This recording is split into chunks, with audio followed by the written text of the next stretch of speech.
Welcome to Authentically Debz, my podcast. A Southern girl looks at 70.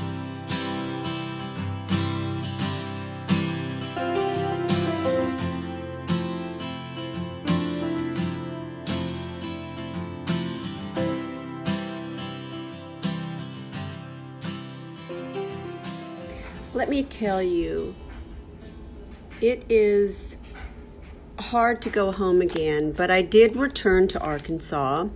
I knew I wasn't going to stay. I couldn't. I still had my dream and my destiny. And I had not really experienced LA yet. But to say the least, I did have some unfinished business there in Arkansas.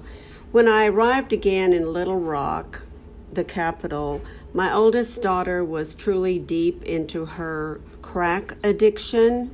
Yeah, crack was really happening at that point. It was the end of the 80s.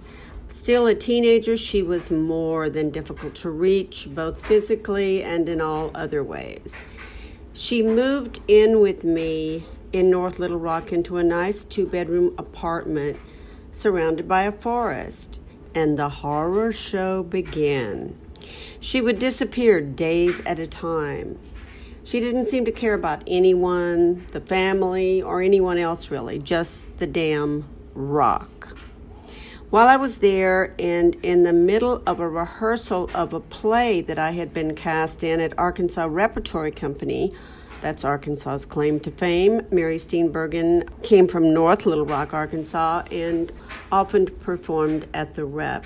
I got a call from my ex-husband saying to me that Heather, our oldest daughter, was now in Amarillo, Texas, with a bunch of fellow crackheads holed up in a motel. Sorry, but before I go on any further with my drama with my oldest child in my recent return to Arkansas in, I think it was the fall of '89, I have to mention one more thing about my sociopath boyfriend, Steven. As soon as I got back to Little Rock, that's when they had the big earthquake in San Francisco. I think it was about a 7.5, and it was huge. I mean, I had not even been in Little Rock. I had not arrived there more than 5 days. And then they had that huge quake in San Francisco. That had such an effect on me.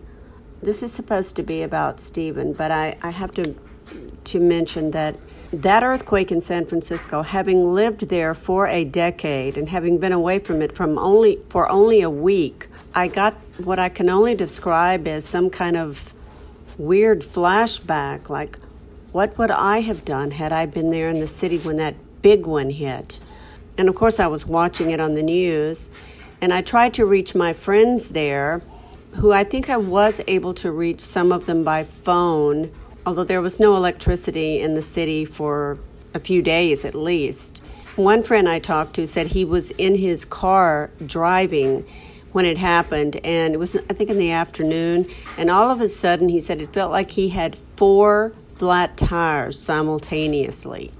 It was weird. Then I had some friends that were actually at the World Series. The World Series was happening at that time, and it was in San Francisco, that particular game. And I think they realized the earthquake was happening as they had just gotten out of their vehicle on the way walking to the stadium.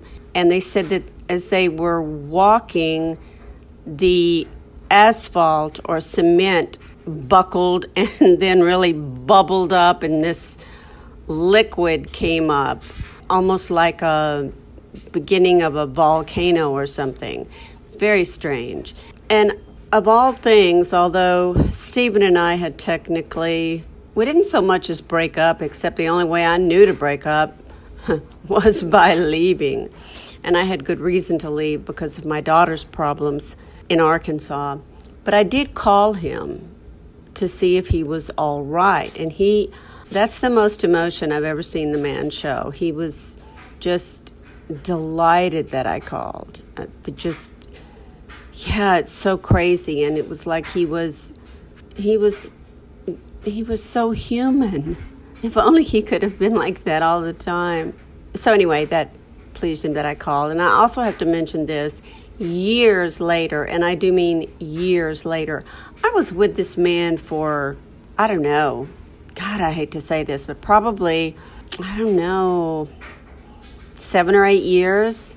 And I guess about at least 10 or maybe 12 years ago, I either randomly called him or he randomly called me. I don't even know, or maybe it seems like I got a card for my birthday. That's one thing he was good about, was stuff like that. So we spoke on the phone, and he just he didn't break down, but he said, I should never have let you go. Like he could have stopped me, right? And also he visited me in Arkansas. Let me mention that. So in his crazed sociopathic way, the guy really did love me. He was definitely not faithful also while I was seeing him, but in his sordid way, he really, really loved me. I used to pick people that were just so unlovable and tried to make them lovable. I no longer do that. I'm through having affairs. Maybe I'm through having affairs, period. But I'm definitely through having affairs with my distant, emotionally retarded, deceased father. But Stephen said I should have never let you go. I am so set up now. I have this great loft. He loved living downtown in Union Square. I have a theater. I don't do that much directing, but I produce a lot of shows. And I want you to come live with me. And I never once even considered it. And he said, you don't have to worry about anything. He said, just come and be with me. We'll start over. And he was so sincere, seemingly. But I didn't do it. I think as I recall, I found a way. I don't know that I would, maybe if this happened today, I would just say, thank you, but no thanks. We're different people now, or I am. But I reminded him of a couple of many, many, many things he had done that was inappropriate when we were together. And I guess I just felt like I had to rub it in a little bit, but I didn't go. So, okay, we're back in Arkansas. So my ex-husband wants me to go to Amarillo, Texas, although I am in rehearsal for a play, but hey, who cares in Little Rock, Arkansas? Nobody in my family, I didn't really have family there, but certainly my ex-husband didn't care. But I had come to Arkansas, any excuse to leave San Francisco, to help him corral Heather, our oldest, who was deep into her addiction. So I told him I would try.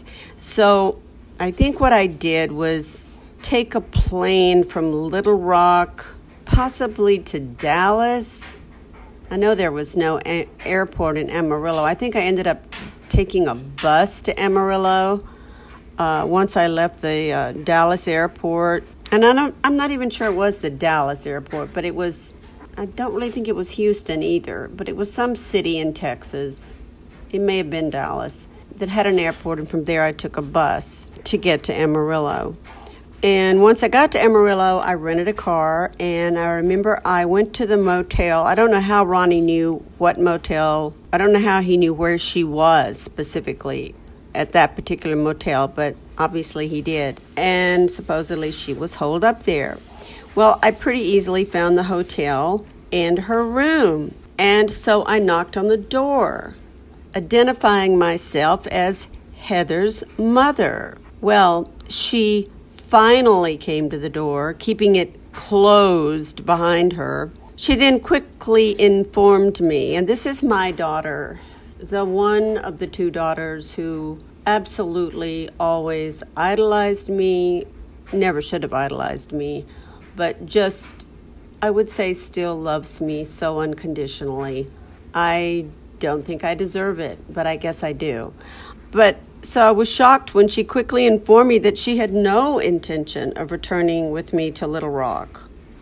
I had seen that behavior briefly when I arrived, that she just really didn't care what I thought about anything, or she wasn't about to straighten up her life because of me. So further communication after she told me that at that motel in Amarillo with her was at that point temporarily fruitless, so I called Ronnie and I informed him of the current situation.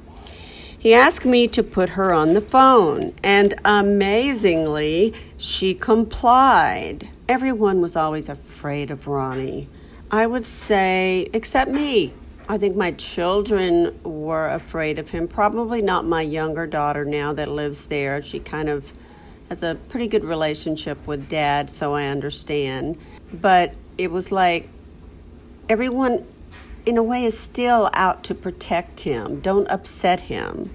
Anyway, she got on the phone with her father, and I still don't know what he said to her. I just know that at that point, she very reluctantly did get into the car with me, and we drove all the way back to Little Rock. And what a joyful ride it was. Not really. And it was a long ride, and that is true. So I spoke to her father while we were en route, and I agreed to meet him at one of the first of many rehabs we would send our precious daughter to. And I also remember, I don't know whether I got this information from Ronnie, probably not, but probably from Heather, and I'm not even exactly sure when, but the people she was with in that room were definitely crack addicts. More than one of them was HIV positive, and so I don't know, I was just kind of beside myself at that point. So we finally arrived at this rehab facility, I believe it was in North Little Rock, and he and I were able to place Heather on the mental health side as opposed to the side of the rehab for substance abuse. And that was solely for the reason that if you were in there for a mental health issue, it would be locked and you could not leave. And I personally wanted to hopefully find out why my daughter got hooked on crack, the new addictive drug of choice at that time, as I mentioned. I mean, she was already dealing with alcoholism. I have found out since that she does have borderline personality disorder, and suddenly everything fits. She's had a really, I hate to use this word because I've had people describe me this way, and I don't like it, and she wouldn't like it either. But she had a very rough road. I was going to say has had a very tragic life, and no one in their right mind would want to live the way my daughter has had or has chosen to, one way or the other, live. But I'm not even sure that we could have had the choice to lock her up in a mental facility, or that part of that rehab that was for mentally ill patients. But we were able to do it in Arkansas, and that probably had something to do with my ex-husband and his newly evolving clout in Arkansas.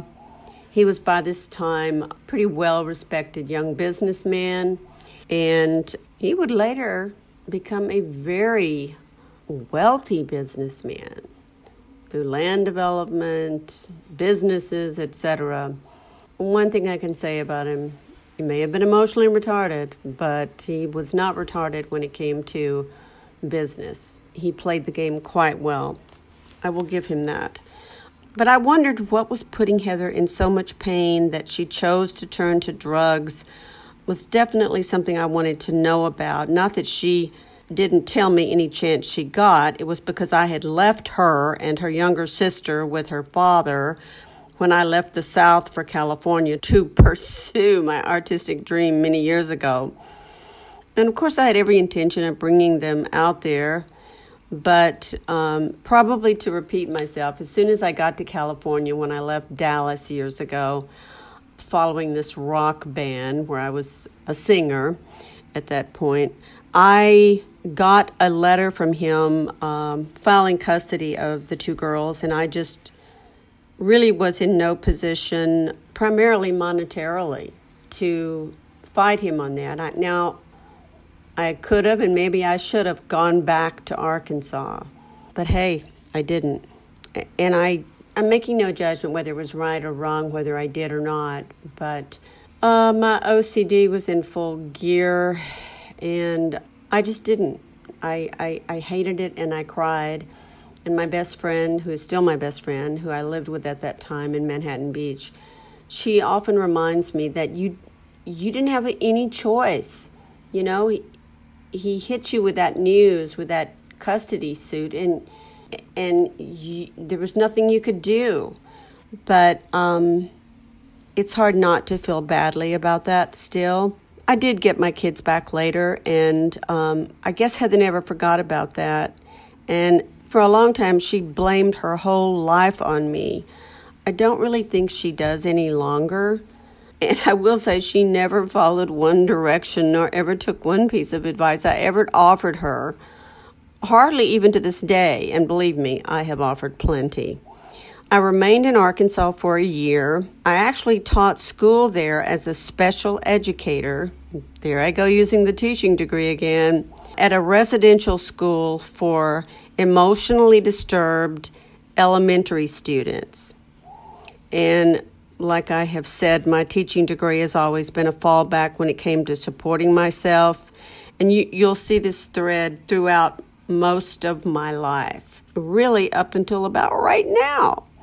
And I will mention that teaching, those emotionally disturbed youngsters, those little guys, that was excellent training for my re-entering the world of special ed and special ed youngsters. Because although those were little children, they also suffered from PTSD, post-traumatic stress disorder, much like the incarcerated youth that I still teach today. I could share several stories from that particular school, but suffice to say, I learned so much. I really learned how to teach at that school. It was, in fact, the foundation for my work with all of the youth at risk that I've taught. There are a couple of stories that stand out that I'll just mention, hopefully briefly. I did have one student that definitely was ED, or emotionally disturbed, but he was also quite autistic. And at that stage of the game, we would go on field trips. Looking back, I don't know how we thought we could take that group or any of those kids at that, I think it was called Center for Youth and Families, and it was in downtown Little Rock or close to it. And I don't know how we thought we could successfully take these kids on a field trip, but we did. And as a special educator or as a special ed teacher, you always have an assistant, thank God. But we were on our way to the field trip, and we had just entered this mall. Also, you always take them to a mall. And the people they encounter know that they are special needs children, and they see the teacher, and they see the kids, and they see the paraeducator or the assistant, and they're usually quite nice and, try to help us out as much as they can. This one little boy decided that, this little autistic guy, decided that he was going to take off all of his clothes right then, right there at the mall. And he did that. And, oh my God, I guess my assistant, who was terribly hip, she'd been doing this much longer than me, I guess she was dealing with other kids, because he got those clothes off fast. And then he started to run. And she caught up with him pretty quickly and shook that young man. He must have been maybe 8 or 9, and he put his clothes on pretty quickly. I noticed after that when we would get a new student, and we got, well, it wasn't like the juvenile hall, the court schools where I work now, which is definitely a revolving door, but we got new students quite frequently. And as soon as a student came in, she got in their face and let them know immediately who was boss. She never laid a hand on them, but she really met them at the door, saying, "Don't even think about it." So that was something funny that happened. Another young man that we got, he was 6 years old. I'd like to say he grew up to be a professional football player and a linebacker, because that's how he was built. He was very stout. He wasn't a tall little guy, but he was definitely stocky.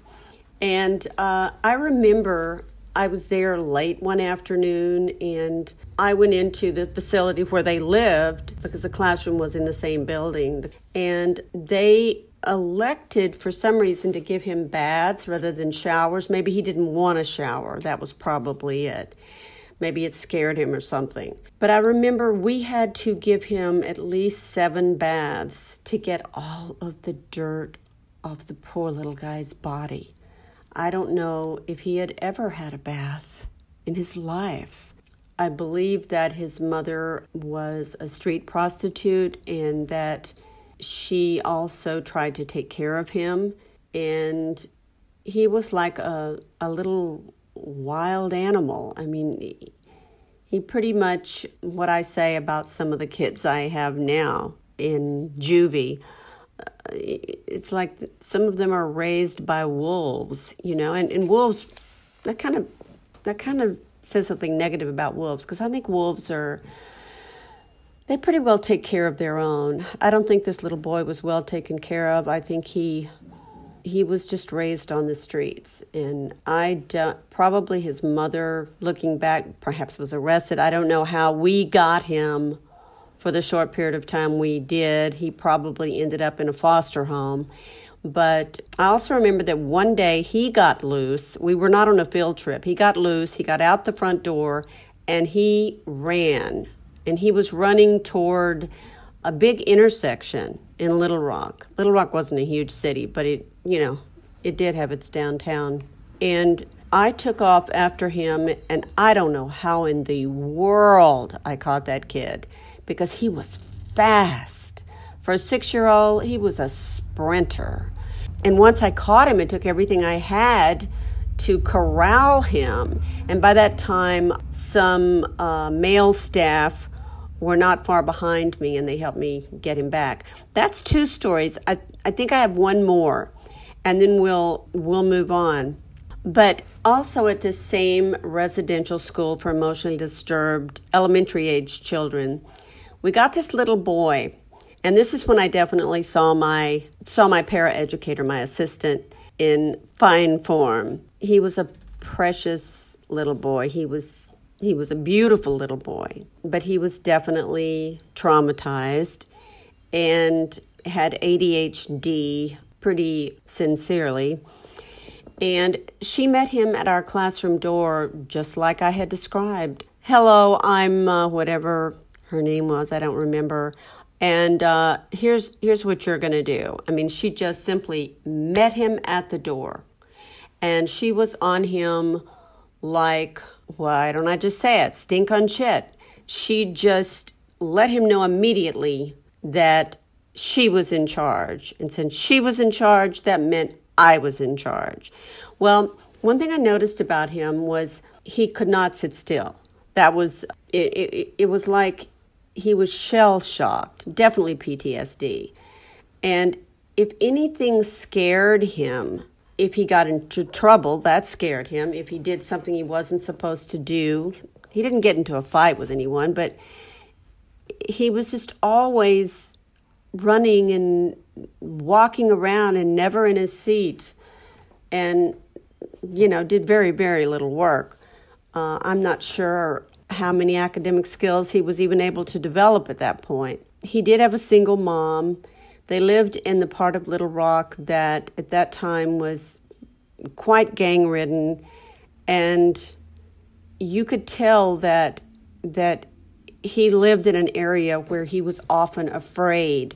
And looking back, probably from gunfire, because if something scared him or he thought he had done something wrong or anything frightened him, he would try to get under his desk, try to get under my desk. Finally, we brought some boxes in so that when that happened, instead of him causing a complete ruckus in the classroom, trying to get into desks, get under desks, overturn desks, anything to provide some sort of safety for himself. That's what he was trying to do. We brought all these boxes in so that he could cover himself with the boxes. He also had to be restrained several times, not in a harsh way, but when he would leave the classroom, when he would get upset, And he was such a precious child. I hope his life changed for the better. At any rate, I soon left Little Rock. Now, my daughter was somewhat better. I think by that point she had been to 2 or 3 residential rehabs and looked like she was turning a corner, at least with that drug. Not alcohol. Alcohol was kind of her steady. But I left Little Rock, and I really think before I left Little Rock, Heather had returned to San Francisco because she lived there. They lived there with me, my children, for a while, and she loved it. She loved the Haight-Ashbury district, and obviously had some friends there. I'm sure they were questionable ones. My daughter told me years later that when she was with me in San Francisco, and I was crazy then, so I was not a good parent, but that she told me she had been raped by a boy not in high school, but an older guy. And where was I? Who the hell knows? But at any rate, she wanted to go back to San Francisco. And one thing I had come to realize about my daughter was that as much as I would still put up a verbal argument about, she was going to do what she was going to do when she wanted to do it. So I left Little Rock thinking that I would just basically go straight to California. But I did want to stop in Louisiana, in the Shreveport area where I was born, Haynesville, where I grew up, because at that time my mother's 3 sisters were still alive. One was in a nursing home, but 2 were there in the little town, and they were so happy to see me. They lived next door to each other. They both had beautiful homes that their father, my grandfather that I never knew, who was a Ku Klux Klan member, he was the one that oil was found on his property in Relief, Louisiana, with a population probably of about 10, and then they moved to the big town of Haynesville with the population of probably then not more than 1,000, but it grew to about 2,000. So, and that's how big it was when I went back and stayed with them for a little while, en route to Southern California this time. It was L.A. or bust. So I got there, and I ended up staying there with them for a little over 6 months. And I once again returned to teaching as a means of income during that extended visit to the bowels of the South. And I found a little school district and a little school within that little school district where I taught special education, of course, to a group of high school youngsters. It was a nice class. These kids were mostly intellectually challenged. Sounds better than retarded, I know. They were not emotionally disturbed. They were not behavioral. They just had special needs. And the school itself was definitely integrated at that point, not only with students, but with, Black faculty. And I remember that the school was in a town called Doyline, which was smaller than Haynesville. It was between Haynesville and Shreveport, the big city. So what I would do is that I would stay with my dad's sister. Keeping in mind, both of my parents are dead. I would stay with my dad's sister, who was just delighted to have me, in Shreveport during the week. And on the weekends, because Doyline, the school where I worked, was between Haynesville and Shreveport.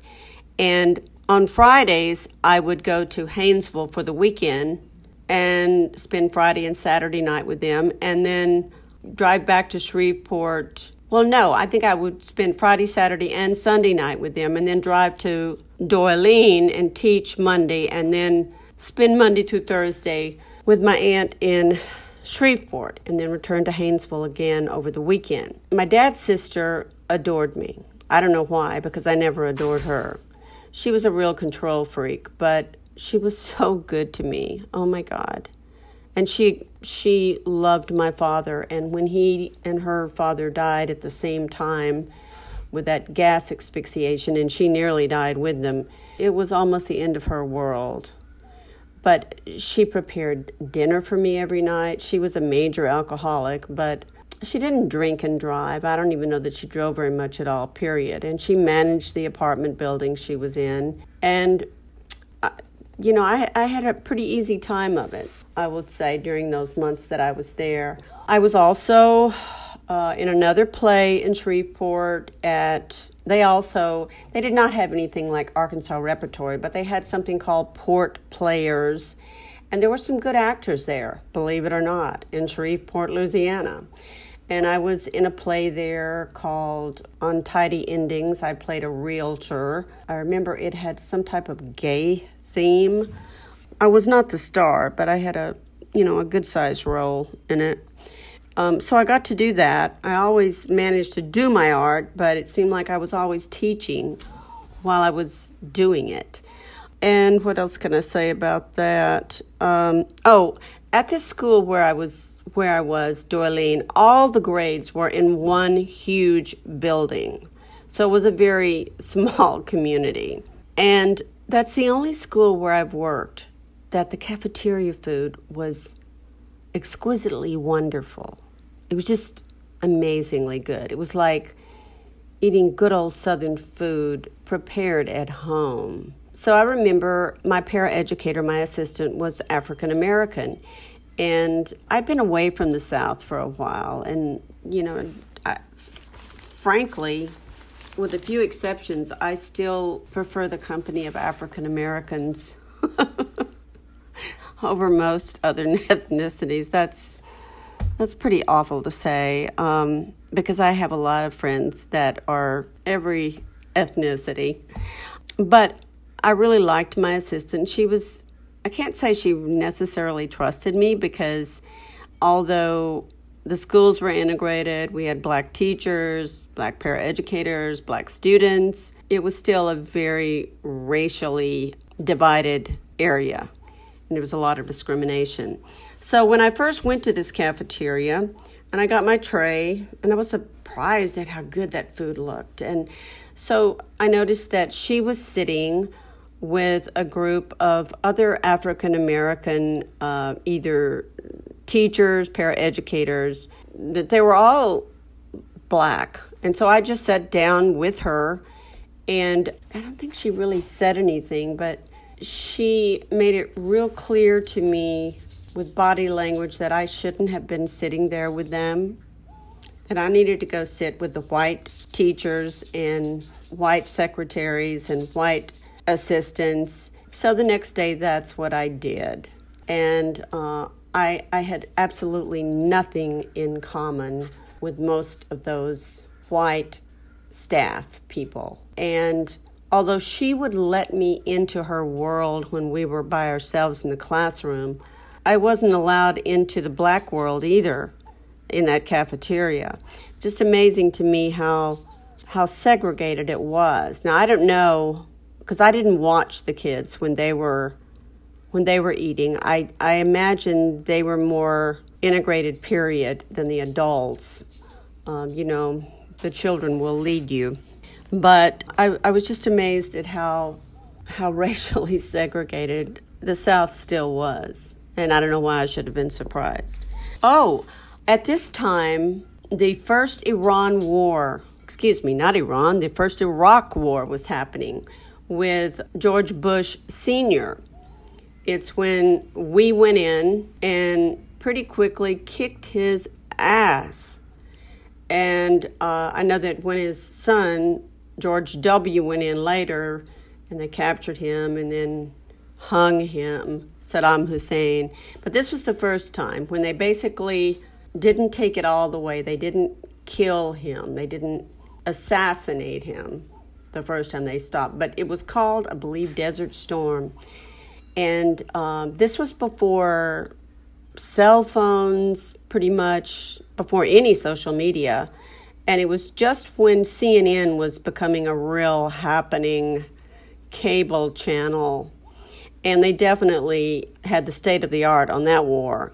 I think they were the only news organization that had people in Baghdad And every night after supper, remember that was our dinner, we would all watch the TV. And when we first invaded, or when we fired the first shots into Iraq, and it was, I hate to say this, it was terribly exciting because everything else was pretty damn dull. And I remember there was this one correspondent, his name was Peter, I can't think of his last name, but he was right there in the thick of it. And one of the commentators from CNN was actually trapped there. He was supposed to leave and was unable to leave, so he was there giving the news too. So obviously they were staying in these hotels, which probably could have been bombed at any moment. I'm not sure of anything now with regard to our government, but at that time I'm sure that our forces were making it a point to try to keep our American journalists safe. But I remember this was just every night we would watch this. And first of all, we were just bombing them by air. And we kept hearing about their elite guard, their ground troops.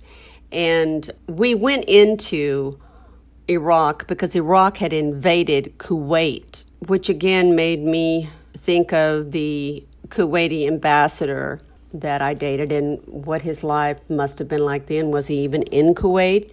Who knows? But we bombed Baghdad, but still the Iraqis would not. They had completely invaded and taken over Kuwait. And I think the Crown Prince of Kuwait, had escaped by air, was exiled currently. And they had burned and trashed everything. So we couldn't get them out of there without putting boots on the ground, American boots on the ground. And I remember one of my cousins who was in the National Guard was sent to Riyadh, Saudi Arabia. And so we were very concerned that he would have to enter the fighting on the ground. But it was amazing because as soon as we put our boys on the ground, and I can't remember the general's name, but boy, he was hot shit then. We leveled their elite guard. We had so few ground casualties.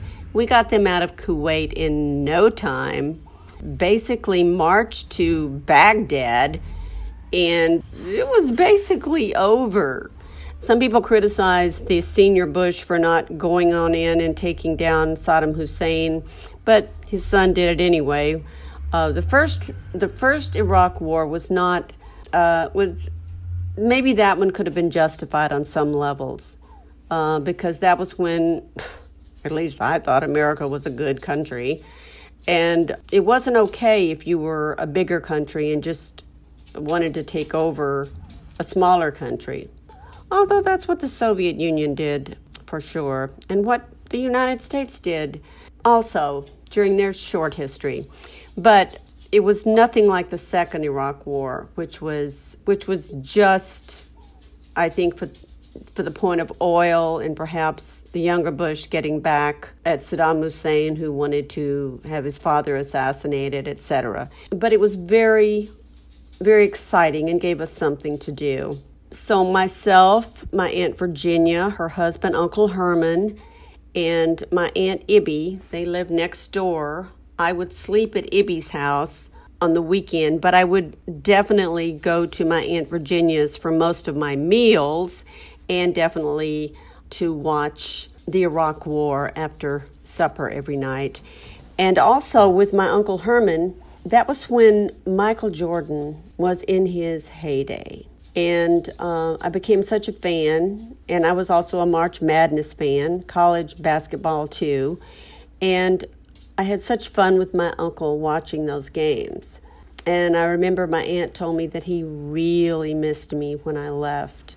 I can't really say I missed him, but I did have a wonderful experience sharing those ball games with him, watching them on TV even. But he did say something funny before I left. And probably before the war was over.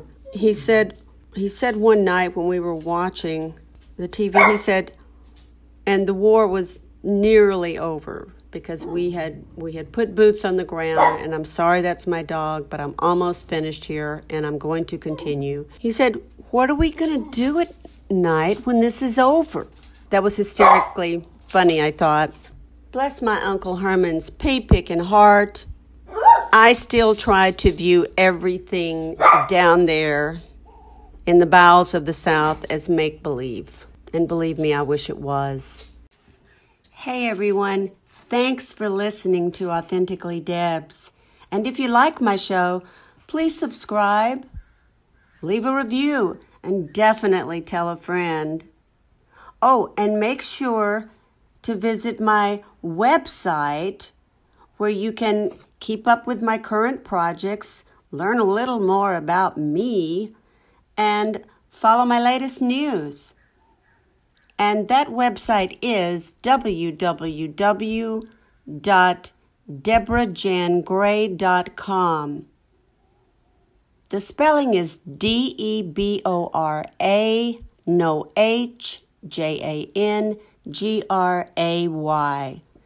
And most importantly, blessings to everyone.